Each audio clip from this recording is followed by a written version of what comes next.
富士見の72分の1スケールミコヤンミグ29フルクラムを仮組みしていくのだ。ミグ29フルクラムですね。冷戦末期のソ連を代表する第4世代戦闘機の一つですね。このチャンネルでは長谷川版とイタレリオ OEM のタミヤ版を取り扱ってますね。そうなのだ。今回の富士見版も長谷川と同時期である1987年に発売されたのだ。1987年発売ということは実機の情報がまだかなり限られていた時代ですね。ミグ29は1977年10月に初飛行して1980年代前半からソ連空軍で配備が始まった機体なのだ。西側諸国から見たらかなり謎の新鋭機だったわけですね。当初は偵察衛星で確認されて NATO 側ではフルクラムというコードネームが付けられた。ただ実際に西側の人たちが見られる機会はなかなかなかったのだ。それが1986年のフィンランド訪問で状況が変わるわけですね。そうなのだ。1986年7月ソ連空軍のミグ29がフィンランドのクオピオリッサラ基地を訪問。ソ連圏外で公開された最初の機会とされているのだ。キットの説明書にも1986年7月にフィンランドを訪問したという内容が書かれていますね。この富士見のキットはその直後に登場したキットなのだ。つまり当時手に入る写真や限られた資料をもとにかなり早い段階でプラモデル化されたと言えるのだ。長谷川と同じような経緯というわけね。そういうことなのだ。今の目で見るとミグ29の外形や細部にはいろいろ気になるところがあると思うのだけれど、1987年というタイミングを考えるととにかく早くこの新鋭ソ連機を手元に置けるというだけで価値があったキットなのだ。当時のモデラーからしたらインパクトが相当あったでしょうね。そうなのだ。当時は長谷川版のことは知っていたんだけど富士見版は少し経ってから店頭で知ったのかな。近くの模型店だと富士見のキットはそんなに置いてなくて隣町の模型店で見かけたのが最初だったわけね。富士見からも出てたんだというのが正直な感想だったかな。ミグ29というと洗練されたデザインですよね。キスからキャノピーにかけての流れるようなライン、大きく張り出した視翼、そして左右に立つ垂直尾翼、それまでのソ連戦闘機とは違うシルエットなのだ。 SU27 よりは小型だけどいかにも前線戦闘機という雰囲気がありますね。その通りなのだ。 F15 や F16 といった戦闘機に対抗するため SU27 と並行して開発された機体なのだ。 SU27 が大型で航続距離に余裕のある戦闘機だとすればミグ29はより前線よりの軽快な戦闘機という立ち位置なのだ。ソ連版のハイローミックスというわけね。圧倒的に万能というよりコストを抑えつつ大量配備を実現した防空制空任務に特化した戦闘機だったと思うのだ。今回の富士見版はそうした実機が西側に見え始めた直後のキットなわけですね。72分の1スケールとしては組みやすそうな構成なのだ。ただし国外モデラーの評価を見ると形状面では厳しい意見もありますね。そうなのだ。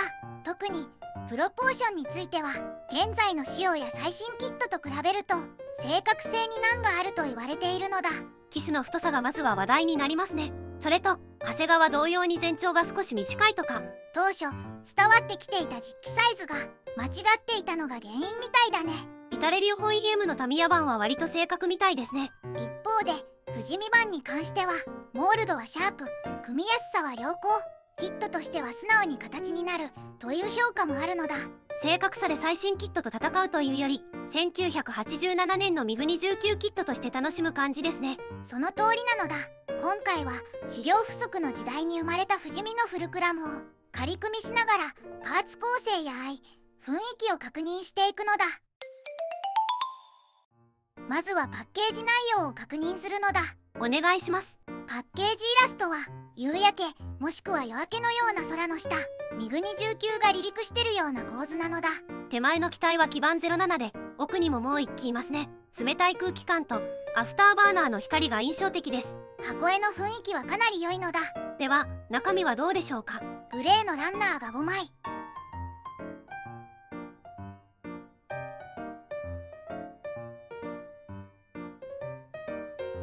透明パーツが1枚、デカールが1枚、組み立て説明書となるのだ。マーキングは4種類。ソビエト空軍、東ドイツ空軍、チェコスロバキア空軍、フィンランド空軍なのだ。初期のミグ29キットとしてはかなり国籍が多いですね。総パーツ数はおよそ80て良さそうなのだ。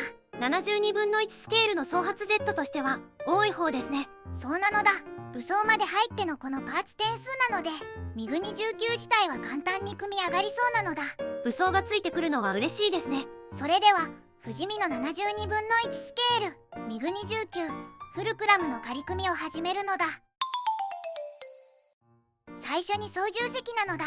ふむふむ。操縦席は全部で4パーツ構成となる。操縦席床、座席、操縦桿、ケーキパネルで構成されるのだ。ケーキパネルはデカール表現ですね。一応モールドもあるのだ。パイロットもついているので、右腕のみ別パーツとなっているのだ。次はエアインテークかしら。総発ジェットエンジンとなるため、エアインテークも2セット組み立てる。左右それぞれで3パーツ構成となるのだ。エアインテークといっても取り入れ口のみね。それと胴体に組み込むパーツとして補助エアインテーク口を切り出しておく。ミグ29の特徴となる部分ね。こちらは開閉選択ができるんだけど、中気中を組むのであれば開いている状態となるのかな。長谷川やタミヤ版にはなかったパーツ構成ですね。さらにエアインテーク内のファンブレードも切り出しておくのだ。後ほど胴体内に組み込むわけね。ここも不死身版しか再現されてません。中気中だとエアインテークを閉じているので、補助インテークからちらっと見えるのかな。次はエンジンですね。こちらも総発エンジンとなるため2セット組み立てる。左右それぞれで2パーツ構成となるのだ。出来上がりはこんな感じね。次は胴体と主翼、尾翼なのだ。いわゆるしの字ですね。最初に胴体の組み立てとなるのだ。胴体は上下分割の2パーツ構成となる。胴体上パーツには接着するパーツがあるわけで、先に切り出した補助エアインテーク口と主脚庫内の組み立てとなるのだ。できたら上下貼り合わせとなるわけで、これも切り出していたファンブレードと操縦席を仕込んで接着となるのだ。機種には重りを仕込むわけですね。重りの指定は 3g となっているのだ。胴体のモールドはどんな感じでしょうか。大モールドとなるのだ。シャープなモールドで好印象なのだ。次は主翼ですね。主翼は左右それぞれ1パーツずつとなるのだ。胴体かパーツと一体となった主翼か部分で貼り合わせるのだ。この構造だと強度的に安心ですし、取り付け角度も安定しそうですね。そうなのだ。主翼のモールドはどうでしょうか。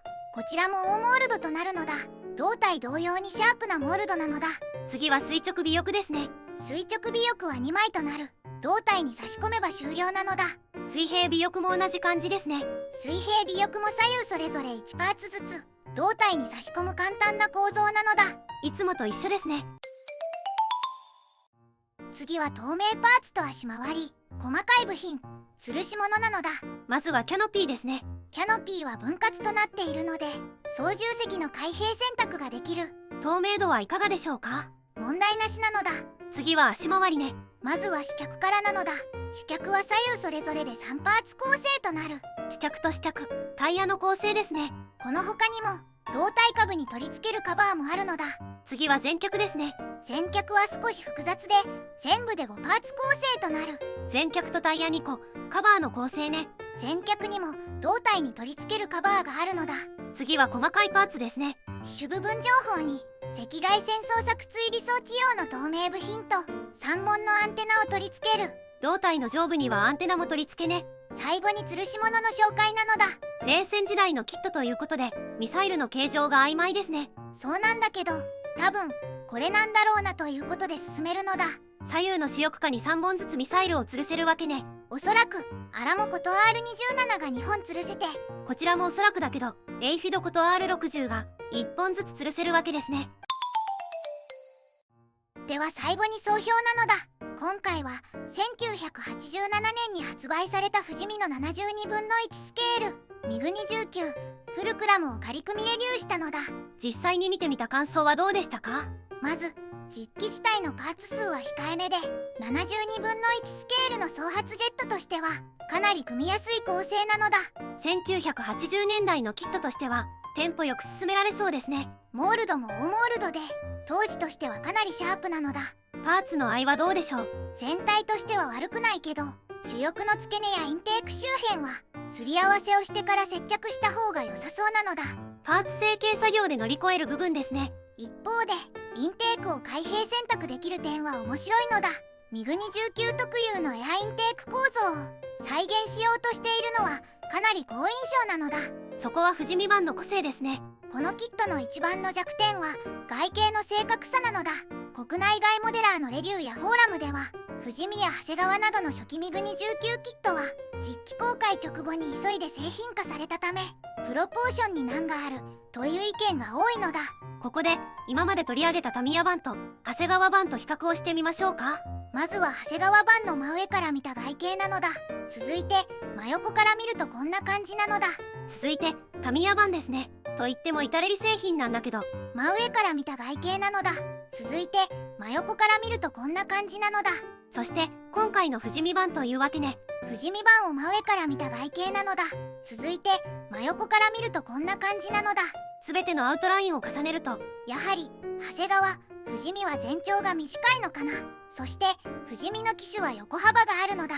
横のアウトラインも重ねると長谷川のキャノピーの立ち上がりが急なのかな。至れりと富士見は緩やかな立ち上がりですね。ということでフライングキットの洗礼というわけなのだ。今となると富士見のキットはマーキング目的とかになるのでしょうか。マーキングが4種類もあるからね。王道のソ連空軍機、東ドイツ空軍機、チェコスロバキア空軍機も作れますしね。あるいはフィンランド空軍マーキングで作ると実機が西側に初公開された流れともつながって面白いのだ。マーキングが4種類あるのは楽しみが多いですね。そうなのだ。さらにこのキットをベースにしたバリエーションキットも多く出ているのだ。バリエーションキットも含めてデカール目的で買うってのもありってことですね。まとめると富士見の72分の1スケールミグ29は正確性では最新キットに及ばないけれど組みやすさ、シャープなオンモールド、開閉選択できるインテーク、そして1987年当時の状況を味わえるとても時代性の強いキットなのだ。では動画を最後までご視聴していただきありがとうございますなのだ。チャンネル登録と高評価をお願いしますなのだ。次回以降も飛行機プラモデルのレビューを続けていくのだ。ではバイバイ。